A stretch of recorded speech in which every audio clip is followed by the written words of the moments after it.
Hi, it's Alexandra from the Middle-Sized Garden here, and Simon from Simple Life Limited. I'm going to take Simon round the garden and he's going to show me where I could make things just a little bit more wildlife friendly. So I hope you'll join me. Simon's company, Simple Life, specialises in wildlife friendly garden design and maintenance, so that's why he's an expert.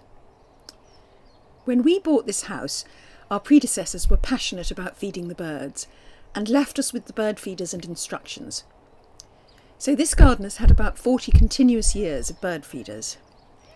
As a result, we have lots of sparrows and starlings, although they are declining elsewhere. But what more can we do? Simon identifies 4 elements you need in your garden in order to be wildlife friendly. They are access, shelter, food and water. Firstly, access. This isn't a problem for birds and pollinating insects because they can fly, but hedgehogs are really suffering from the way our gardens are becoming more closed off at ground level. Hedgehogs need about an acre of land as territory, and a large majority of them roam around blocks of urban gardens. However, newer style fencing with concrete gravel boards at the base are cutting off their territories. There's been a 30% decline in hedgehog numbers over the past decade. If you're putting in a new fence with gravel boards at the base, Simon suggests you cut a hole or holes for hedgehog access. 13 by 13 centimetres or 5 square inches will make all the difference. Access is also an issue when you're looking at your water sources.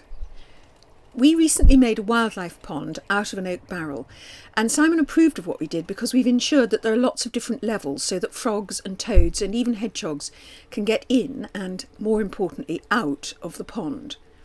Small creatures, even frogs, can drown unless there's some kind of step or gradient. Shelter is important to all animals, birds and insects. Bats in particular have suffered from improvements in roof insulation. We've seen bats in this garden, but there are renovations being carried on in many of our neighbours' houses at the moment, so it's possible that our bats may have lost their roosts. We can help them by putting up bat boxes. If you're going to put up nest boxes for birds, Simon advises putting them about 8 feet off the ground, facing southeast. South and or west facing nest boxes will get too hot, and north or east facing nest boxes are too windy, he says. Hedges, trees, shrubs and borders can provide layers of shelter for wildlife. The reduction of hedges and the growth of fencing has been bad news for wildlife because hedges offer both shelter and food. We've recently planted a privet hedge. A hedge is good, said Simon, but a mixed hedge would have been better. A mix of blackthorn, hawthorn, ivy, honeysuckle and perhaps pyracantha would not only have offered shelter but also food. And it's a win-win because you'd have had colour throughout the year. Recently the RHS has published an award-winning book called The Companion to Wildlife Gardening by Chris Baines. It has a recipe for the perfect wildlife hedge, a mix of hawthorn, field maple, holly, wild privet, guelder rose and dog rose. Insect shelters, or bug hotels, have become a fashionable piece of kit for gardens today, and they are very pretty, but you can also let twigs, old pots, leaves and branches gather at the backs of borders. Food in a wildlife garden means berries and fruits and a share of your veg patch. Birds and some insects will help get rid of some of your pests. Ladybirds eat aphids and thrushes eat snails and so on, but you'll never have a perfect vegetable harvest if you're a wildlife gardener. However, what you can have is a fruitful patch which you can eat from almost every day, provided you're willing to share a bit. Flowers and their seed heads are also a key source of food for pollinating insects. Try to have something in flower throughout the year if possible.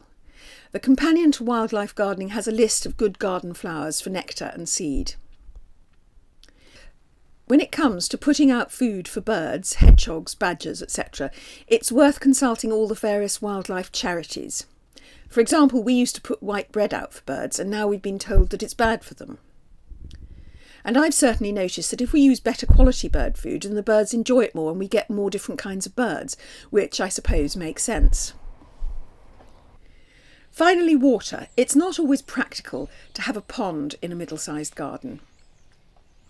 But keep mini ponds and bird baths topped up in hot weather. In cities and towns, domestic gardens are a large part of the green space, so it really makes a difference if middle-sized and small gardens are wildlife friendly. Where we live in Kent, the Kent Wildlife Trust has an award called the Wild About Gardens Award. Anyone can apply, even if they only garden in a tiny courtyard. You get lots of advice and help on how to be wildlife friendly. You can find out more about the Kent Wildlife Trust Wild About Gardens Award, Simon's Simple Life Garden and Maintenance Company, and the RHS Companion to Wildlife Gardening in the description below. And I'd like to thank Simon of Simple Life for coming round the garden with me. And do subscribe to the Middle Sized Garden YouTube channel for more about gardens like yours, and we'll be returning to wildlife friendliness several times over the next year. Thank you.